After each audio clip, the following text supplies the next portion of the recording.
So welcome to the Adoptee Open Mic. This is our second session. We're an ongoing event on the third Thursday of every month from 8 p.m. to 9 p.m. Eastern. This is our second event. Our host organization is the Universal Asian. And this event came to be, Hannah and I met actually at Mila's launch party, which was hosted by the Universal Asian. At that time, Hannah did not work for the Universal Asian, though now she does. And because of meeting at this launch party, Hannah and I started talking, and we both feel really strongly about creating adoptee specific spaces. And so that's why this place came to be. And it's obviously a little bit more complicated than that, but that's like the short story. The sessions are recorded. So if you weren't able to see the first session or weren't able to attend the first session, you can check out the Universal Asian's YouTube page. And the first session is on there. This session and all subsequent sessions will be on there. As Hannah said at the beginning, if you prefer not to be on screen, just let Hannah know in the chat directly to her. We've kind of broken down the responsibilities where she's going to be dealing with the back of the house responsibilities, and I'll be dealing with the front of the house responsibilities. So if you're interested in getting on the mic or have questions about the lineup, like please feel free to send me a direct message. You're also welcome to just put it in the regular chat because I'm sure your questions, other people have them if you have them. And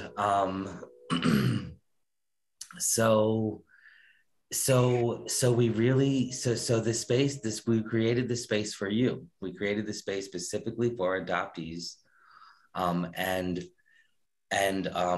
One of my thoughts is that we don't get content warnings and we don't get trigger warnings with our adoptions. We welcome you to share content and trigger warnings about your piece if you feel moved to do so. But it's not a requirement in this space. We are here to support you. And whatever you want to say, we welcome it. And we're here for you.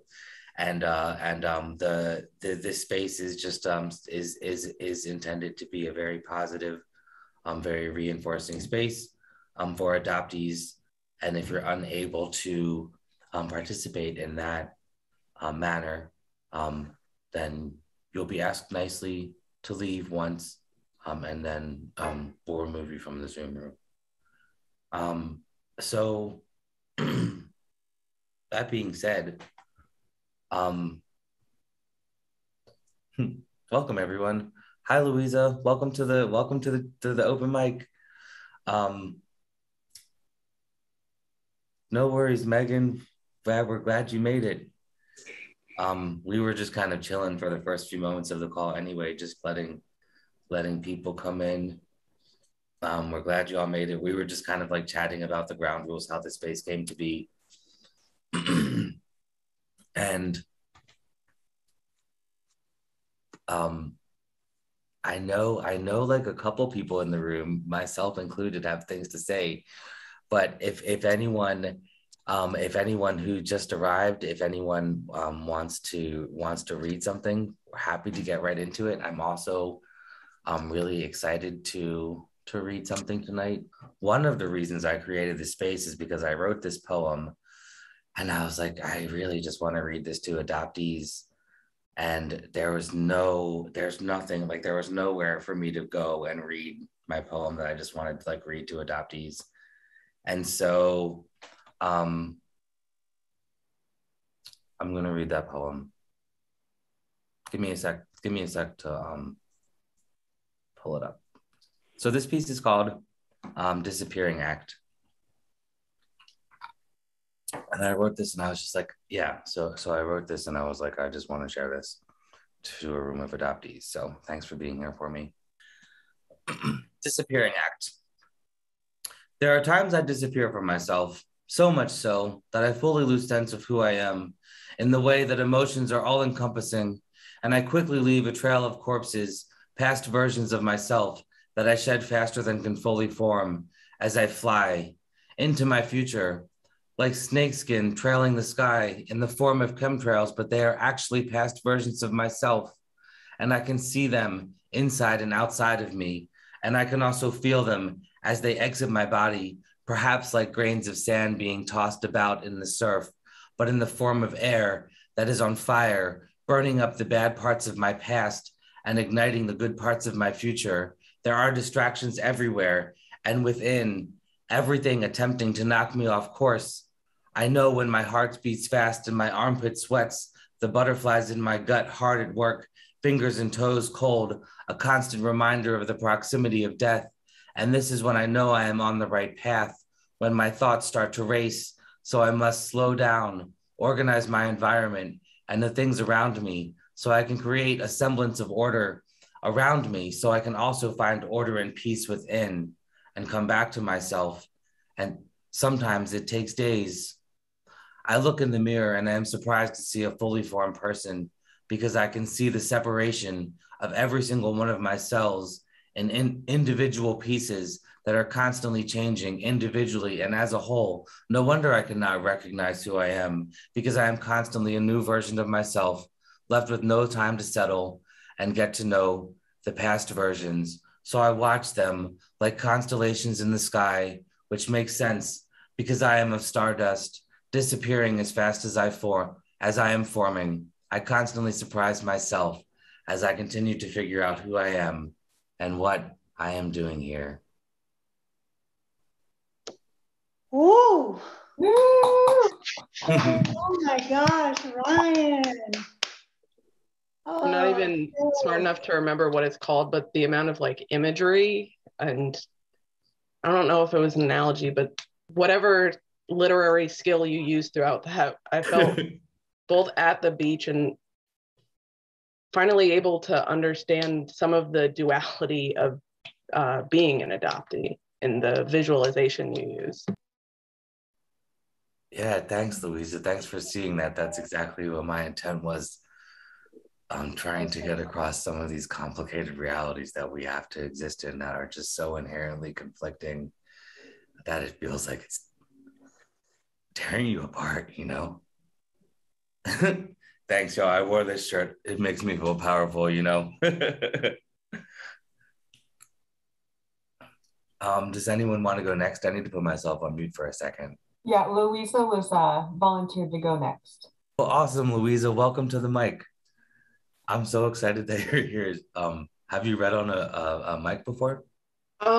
Yeah, I've done some poetry for Harriet. If none of you have heard of it, has a really awesome Discord, and they did an open mic. I read there one night. This does not have as beautiful as imagery. It's more of a less professional poem, but sorry for the possible intenseness and trigger warning just about incest and sexual violence.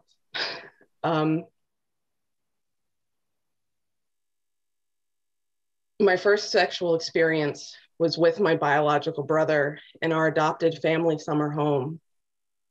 Now at nearly 30, I cannot get over any of the sexual violence I have lived through and only relatively recently admit it occurred. Did Matt ever do anything to you? My mom asked around the kitchen table we've enjoyed thousands of spaghetti and meatball dinners over, filled with explanations of our day's events, dinners filled with Matt laughing hysterically, sauce flying out of his mouth and across the table, where my mom asked last week, but you're just olive-toned. Thousands of anger-filled screaming over progress reports with my mom and I both crossing boundaries of disappointment, hurt, and cruelty have been had at this table. I stopped internally at her question and was unsure if I would finally share a disgusting part of my life, my body's memory, and my shame. For the first time, I spoke aloud about a few moments that occurred one summer years ago, with Matt being my first lesson in rape culture, my first foray into the world of Girls Gone Wild that was so prevalent in my childhood. I told the truth. My brother believes me, but doesn't remember. For his benefit, I put too much emphasis on how molesting your younger sister is normal, and it is just that Uncle Bruce had molested me first, and that is the real cause of my trauma, but I lied. My beloved brother molesting me when memories were first being formed, until in our shared Southampton bathroom at I am not sure which age. That memory is seared as a first and has never gone away. The white and grass green striped towels on the wall, and the glass tub door open for my mom would be right back to finish our baths. Then another in our shared pink shelled colored bathroom, standing across from each other. I was again feeling my brother's finger explore my vagina, and I am still fucking confused. I will never understand what Matt did. I have never touched another child, so why did he? I was wrong when I reassured my brother when we first spoke about it in adulthood, because Matt had destroyed my body those days or that day, and I still love him. How can you forgive when they forget? Matt had touched me first. I understand I didn't see myself as human.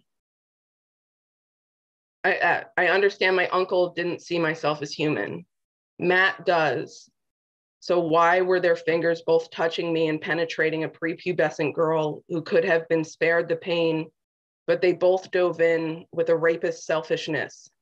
I cannot stop loving my brother, my biological brother, who has always been my best friend, who I have always loved, but how can I move on? Would he have molested me if we stayed in Colombia? Maybe, maybe not. Would we both have the mental health struggles we have currently in Colombia? Most likely. If we were never adopted, would I be just as broken, just with other Colombians opposed to being an outsider? Would he have touched me anyway? Would I have been raped 4 times after? Who knows? Rape culture is global. That's it. Wow, Louisa, thank you so much for sharing your story with us. That was really powerful. And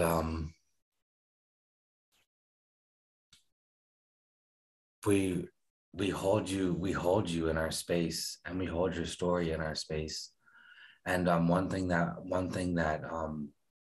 I'm encouraging people to do that after every performance is to take themselves off of mute and cheer for the person that just went, for your courage and for your bravery. And so if everyone wants to welcome me and join me in just cheering for Louisa. Louisa, thank you so much for sharing your story and your bravery. You're so powerful, and we're so happy that you found us in this space, and we want to know that we hold you here, and that stories like yours are precisely the reason that we opened, that I started this space with Hannah, because there's so few spaces where we have outlets to honestly tell these stories, how they impact us, and then be supported and believed. And so I just want to let you know that we are here for you, and that we look forward to hearing your story develop, and your bravery, and sharing it with us. So wait, can we do one more round of applause, just like for the sake of like, thank you so much for your bravery. Thank you. I was saving it to share with adoptees, so thank you. Yeah, I felt the same way about the piece I shared, and sometimes there's just like this understanding of the complexities of these these seemingly conflicting realities that are simultaneously existing. It's a part of our reality every second of every minute of every day. It's not something we can separate ourselves from. And it's something that we're asked to separate ourselves from every second of every minute of every day. And so we really commend your bravery for sharing your story and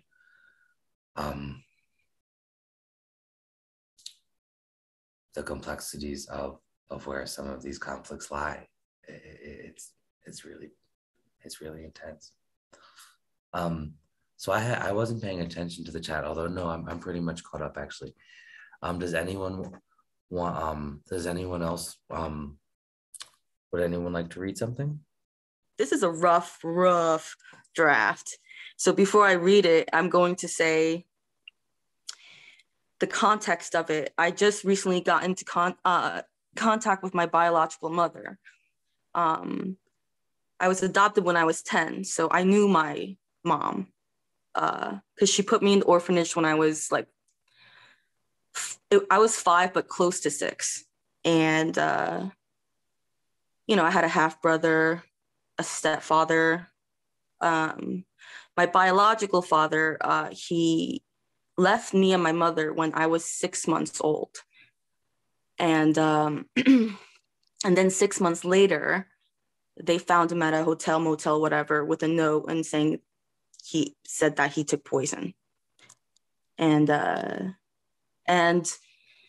this is the part that my mom won't tell me. She says that I need to talk to her face to face to find the rest of that answer out. It's like this weird quest I'm on. I'm like, so yeah, so I have to go to Korea. So I'm planning to do that next year to get my answer. I actually stalled my Korean lessons because I signed up for class to learn. And I just couldn't because I've been so depressed. So I asked them if I could just go springtime. So that's what I'm planning to do. Anyways, let me just read it. Because you guys know the stipulations over there with, because my mom's married now with a new husband, and he doesn't know about me. So, and I'm a secret still. So I don't know. She contacts me like maybe once a month just to say, I miss you, I love you. And it's a lot. That's a lot. So I don't like to bother her too much. All right, let me read this. Jesus, I'm just going on.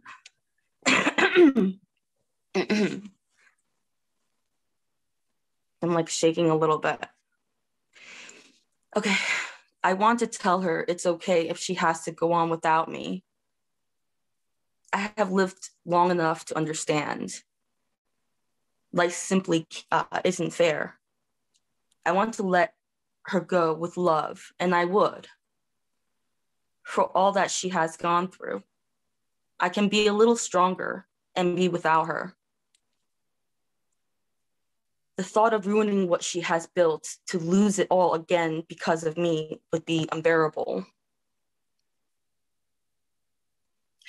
I tend to think of the worst case scenario so I can be better prepared.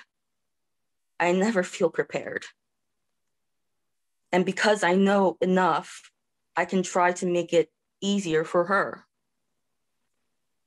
It's an odd feeling to have yearned for her all my life, to finding the best way for us would be to be apart in the end. And that's as far as I got.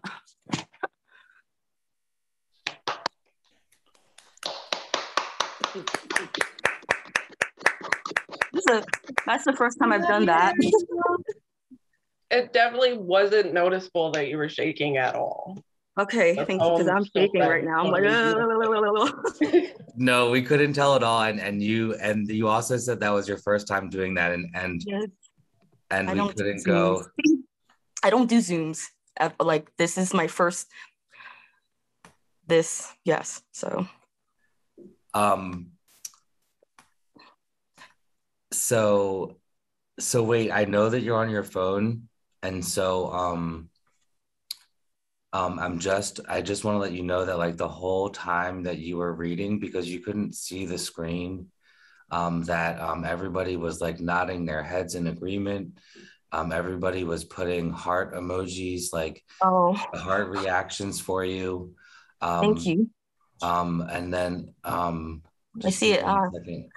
Yeah, and then can you see the chat? Mila said, "So glad you're here." Hannah said, "You're doing Thank you. awesome. You're awesome. You're doing awesome." I said, "We hold the space for you. Take all the time you need." Lena said, "You're doing great." Um, Harley said, "Thanks for sharing." Lena said, "Thanks for sharing." Hannah said, "So amazing." So yeah, so make sure you catch up on the chat. Thank you for reading that for me because I Yeah, of can't really. course. Yeah. I just wanted to there's some more too. Like there thank you, Ariel. I resonated with the various nuances you dove into. Thank you for sharing so many parts of yourself. Heart emoji. So we're here for you. Thank you so much for sharing your work. I really the thing that has blown me away about, even this is just the halfway through the second night of this event. There's so many people who have never read their work and they're like, yeah, this is the first time I've read. And meanwhile, you're like devastating the entire audience. So I didn't like know. kudos. This Like is I this is started like this my space. PG, you know. Yeah, This is yeah. like No, I started light. the space for devastation, and y'all are showing up for me tonight with the devastation. So thank you so much. Like I really commend everyone's like your bravery, everyone's bravery. Um, next up we have Harley, and then after Harley is going to be Megan. Hi everyone. I'm also first timer. It's funny actually because Chris sent me the link to your last one, so I watched the whole thing. I watched everybody's poems. Like, oh my gosh, I would love to do that, but I don't know if I can. And I'm the one who commented on your page, like, do you have to read? And you were like, no, but I do want to. I have stuff, and I was just looking through my book, and I was like, wow, I have more poems than I thought that were adoption related. But it is just nerve wracking. So I'll just go for it. This one's called Activated. Doesn't really need a preference, but then super short. Fogs cloud her brain with an overwhelming sense. Her walls tear down. She feels so tense. She sees herself now that the fog has faded, sees the heartbreak this world created. Pain still present, her world invaded. Only now she is activated. And that's it. Oh, beautiful, Harley. Thank you so much for sharing with us. I can't believe that, like you, like everyone, as I say, everyone's just like, yeah, first time on the mic. Like, thank you so much for taking these brave steps to share with us. Like, I saw your comment a little bit late, so I was like, I hope that you're still like thinking about sharing. So thank you so much for your bravery and sharing with us. This is really great. And yeah, I hope you're reading the comments too. There's a lot of love pouring in. Thank you so much. And I realized too, like, why this, I've actually posted some of these on my blog, and I'll get people say, like, oh, that was really insightful, like people in my life. But you're right. Like, there's something about adoptee space, and it's like, wait, I won't have to explain this to them. They'll just get it. So Yeah, thank you you so don't much, have to. everyone. Yeah, you're welcome. And you're totally right. Like, there's this level of like not having to disclaim and not having to over explain. You can just kind of say what your truths are and understand that we hold all the contradictions and conflicts of them, like that we like have the mental capacity to completely understand what you're saying. And there's something really special about that. And also thanks for mentioning the YouTube Universal Asians YouTube page again, because I did mean to mention that at the halfway point. They are like graciously hosting us, and they give us a lot of like background support um in in um in putting on this event. They have a whole website, then they do like really great like author and artist interviews. Hannah actually like wrote an article about our first open mic, that like had there's like a whole article, and there's like even like a little commercial on the Universal Asian on their Instagram.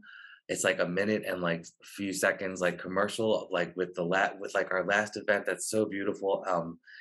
There's also so many other articles on there that you can read, and so I just really encourage, like, if you're looking for like adoptee specific spaces and support and reading and that kind of thing, that the Universal Asian is a great place to go. Also, If you just look around at the names, some of the names, like especially like Mila, Mila is like a really powerful performer. She has some really wonderful work, that and a really super active Instagram page that I recommend everybody check out. Hannah is also a published author, and and I just patiently await the Adoptee Open Mic debut. And but I don't know why she didn't react to that. Did she not hear me? Like what? Sorry, I was typing a comment about Mila. I was totally I was like waiting for you to react, but I was just giving you. I'm just pulling your leg, really. Thank you, Ryan. Oh no, thanks for and like look. This is what I'm telling you. Like I'm the front of the scenes, and Hannah's behind the scenes. She's like busy at work. Here I am distracting her with my antics, and so so Harley, like awesome, like it just thank you for sharing, and we're so happy that you found us here, and Megan, welcome to the mic. Hi everyone, it's so good to be here. I'm also on a phone, so some technical challenges might arise, but like I said, I'm really glad to be here. For context, I'm a transracial Chinese adoptee, and I have a piece that's somewhat written, but some of this is probably going to be a little bit off the kind of just like ad lib or whatever the right phrase is there. But I'll be sure to monitor time so that way I don't just trail off into like a lot of time and take up other people's time as well. So for context, I'll share that where this piece starts is that when I was adopted, my parents were initially assigned another child to adopt, and for a variety of logistical reasons, they actually brought that child back to the orphanage, and then chose me, which has many layers of complexity and trauma that I'm still processing. But the thing that this particular piece focuses on is the fact that my adoptive parents had named that child the same name as they named me. And so the other child was also named Megan. I'll start. The first time that I read my name was in May 2020. Well, it was her name, really, or our name. I can't really tell. Our names have been intertwined since the beginning, cutting the life force out of each other for too long. Sometimes I like to think of names as gifts from ancestors breathing their names into the present, reminders of lost loved ones, homages to precious memories, hopes for the future. But what am I to do when I've never met my ancestors or know who they are or my biological family? My name, because currently it stands, is a reminder of all that I've lost, of all that I'll never know, of all that's been erased. My name is a site of struggle, and my name was something that others claimed for me, but it is one that I am now learning to reclaim as my own through a Chinese class that I'm taking this semester. When I was in the orphanage, my name was Yue Chu, and this was a name that my parents, my adoptive parents, actually were unable to pronounce correctly. In a home video, I heard them actually poking fun at my name by laughing at the way that they couldn't pronounce it. That, of course, was very painful. And I remember in elementary school, I myself then started making fun of my own name, the one from the orphanage, that is. In middle school, I took a Chinese class. It was my first one ever. And in that class, I had adopted a new name from my teacher, and that name was Xue Mei. That name was very significant because it was the first time that a Chinese person had ever given me a name that I knew that person. My Chinese teacher knew me. And the name, the first character, Xue, means snow. And she incorporated that into my name because I was born in the winter, supposedly. And then May is the national flower of China. And that was significant to me because I felt that she was seeing me as a Chinese person when I never saw myself as such throughout my childhood and early adolescence. By the time I reached college, I was still going by the name, and still to this day go by the name Megan. But my name and pronunciation of my Chinese names was something I was still heavily considering. I reached a point in college when I decided to, at graduation, have my name, my full name read. My middle name comes from the Chinese name given to me at the orphanage. It's the Chu that my parents could not pronounce. Unfortunately, because I only took Mandarin in middle school, I did not know how to pronounce that middle name myself, and I thought I was pronouncing it correctly when I bravely, in my humble opinion at the time, thought it was brave to ask for someone to read my name as Megan Chi Kelly. Little did I know that was the incorrect pronunciation, so you can imagine my devastation when just last year I had a Chinese roommate tell me that I was pronouncing my own name wrong yet again. This year, this semester, I'm actually taking a Chinese course after not having taken one for about a dozen years. And it was a struggle to figure out what name I wanted to call myself in the class. Did I want a name that was from the orphanage that held so much weight and pain? Did I want my middle school name, which was very feminine and I'm actually non-binary? Or did I want to create a new name? And the name I'll share with you all today that I have been going by in the class is Yue Shui, which is a combination of the name given to me at the orphanage and the name given to me by my middle school teacher. I have found a lot of power in this name. Whether or not I stick with it, I think is in some ways not fully the point, and I'm sure you all understand that it's mostly the journey to get here and to think about actually being called this name. And some of my classmates, because they only know me in Chinese class, that they only know that name that I have, which is kind of fun. And I've been thinking about, returning and reclaiming this aspect of myself through my name. And I appreciate you all being here to hear a little bit more about the aspect of my name story. Ooh, thank you, Megan. Thank you so much for Resonated sharing. so deeply. Thank you all so much. I appreciate your support. It means a lot. Yeah, I know. As you were reading, I know you're on your phone, so as you were reading, people were just like nodding their heads the whole time. You were getting lots of heart emojis, like we were just like really feeling you. I know that like all of us really relate to you as adoptees. Everything's been taken away from us. Our language, our culture, our families, our names are constantly taken from us over and over and over again. And so coming to a space when you can claim your name and like claim all parts of your name and start to get creative with it and really start to imagine who you might be, were, are, and will be, past, present, and future. They all exist at once. Time isn't real. So it's really like beautiful. Thanks for sharing your story with us. Ryan, just before we move on, could I just do a quick one sentence add-on to that? Of course you can. No need to rush. You can add as much as you like, Megan. But I just realized I just made this in Chinese class the other day, and so it's probably backwards for you all, but like this is my name. So I just wanted to show you all in characters that that's the name. So thank you.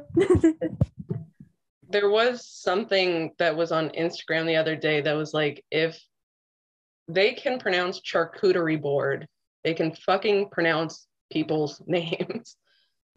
And just the casualness and the cruelty of just being like, oh, let me laugh at how I can't pronounce it. Let me just, it's a fun story how your name changed, as if like, if you were like, okay, Maureen, I'm gonna start calling you Susan. I don't think they would just be like, oh, okay, names don't mean anything. It means something for them, just it's not supposed for us. I don't know. Where's the logic?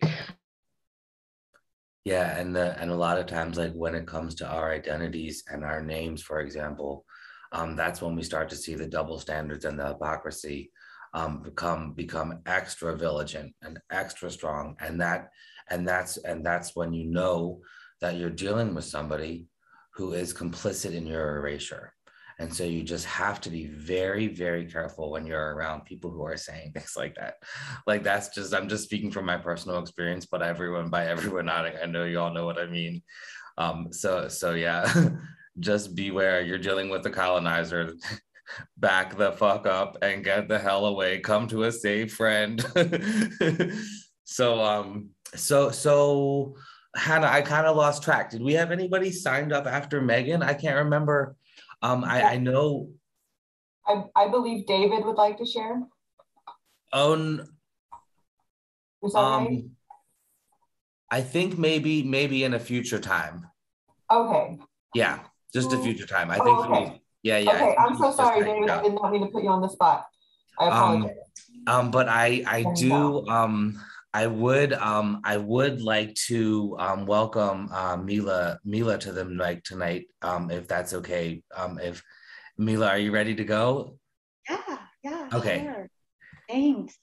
No, first of all, I just want to say that I'm just like last time, like the first open mic, I'm so blown away. Like I feel so just honored and thankful, Ryan and Hannah, for you creating this space, and then also so thankful for everyone who is here for creating this space at all, because this space can't exist without all of us. But I'm so moved by everyone who shared, by Louisa and Harley and Ariel and Megan. Just my heart just feels so full right now. Just I think being able, like what you all are saying, where we don't have to explain this to each other. We get it right away, and we can support each other. And I've just never been in a space like this before with other adoptees who write and who create in this way. And I think I feel so emotional because it's just so meaningful and so empowering to share this space with other adoptees who write and create in this way. So I just value all of your thoughts, and I just feel really honored to be here in this space. So I want to read this. It started out as a poem, and it's actually on my album Shrine that I released in May. But I want to read it and share it with you all tonight because the title of it is called Hold. And just listening to everyone's stories tonight, I feel like it's really appropriate right now.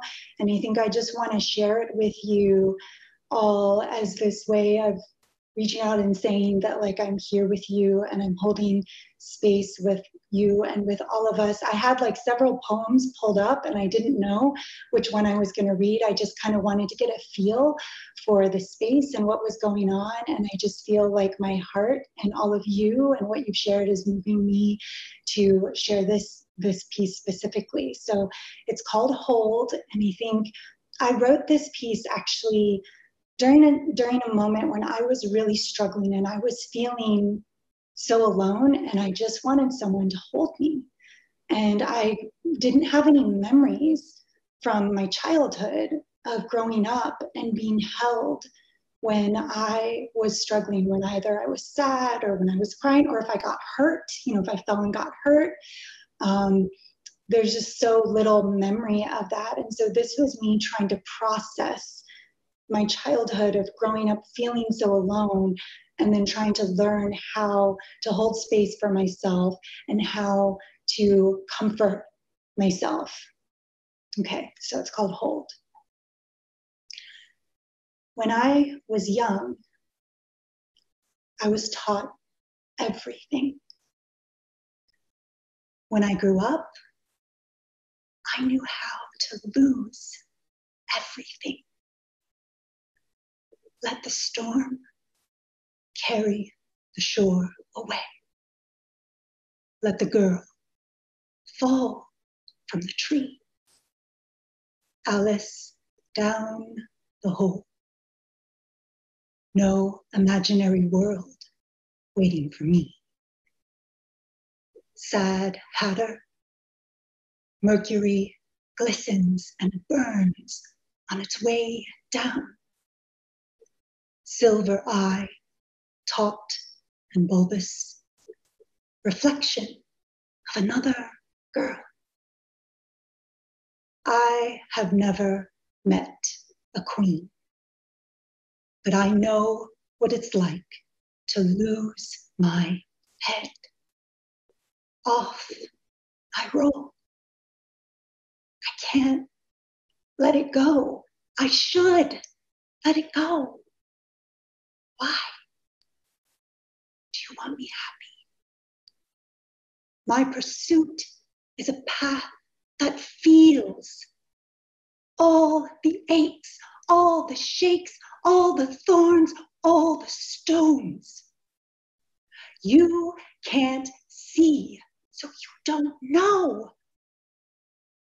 I don't want that kind of letting go. You can't see, so you don't know. I don't want that kind of letting go. I will hold the shore. I will stand, arms wide, at the bottom of the tree. When I was young, I was taught everything. When I grew up, I knew how to lose everything. I don't want that kind of letting go. I will hold the shore.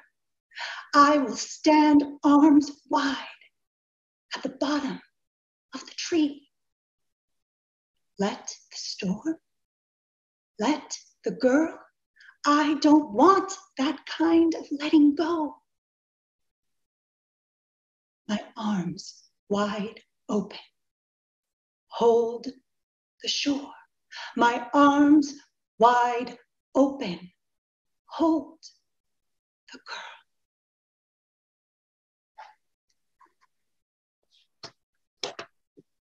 Woo!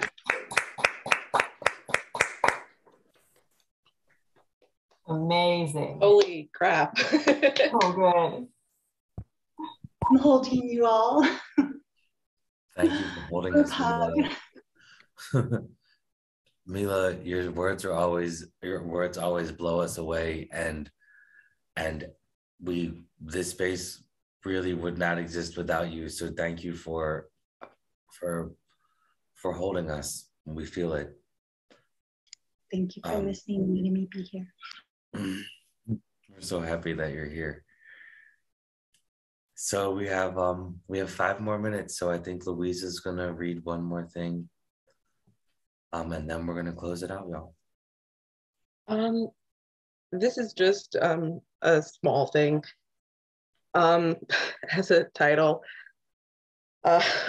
why I am a bitter bitch.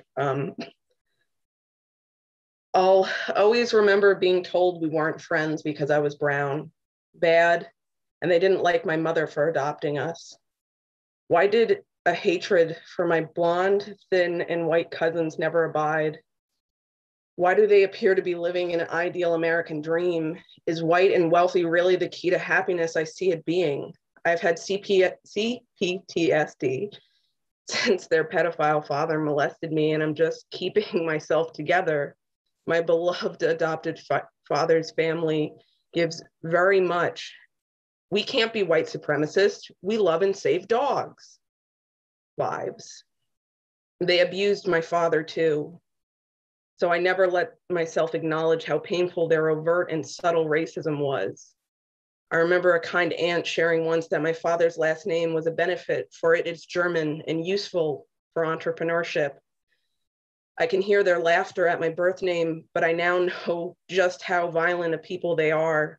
And now maybe I can move forward through the trauma they left in their bigotry, though I'll always remember my first aware experience of racism through my cousin at 8 sharing why they would never hang out with me and why I am ignored and never played with.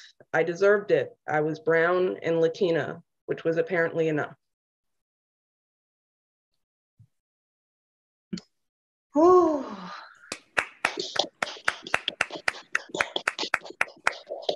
Thank you, Lisa. White families are a trip. White families, to say the least. It's like the worst drug. thank you for sharing with us again. I really just think that everyone in this space is so brave, and I think that this is exactly why we created this space, to hold you and to have, and so that there's a space for your words and that you're understood. I hope that everybody's reading the chat. It's really just like full of so much love. I'll save the chat at the end of the night. So if anybody isn't able to read the chat, just please reach out to me. I'll be happy to email it to you. This has been really just a tremendous second evening. This is exactly why we created the space. I like the first event is always like, it's the first event, and so it's like going to be interesting to see as we get into a groove, how this unfolds, what happens. We're so glad you found us too. I'm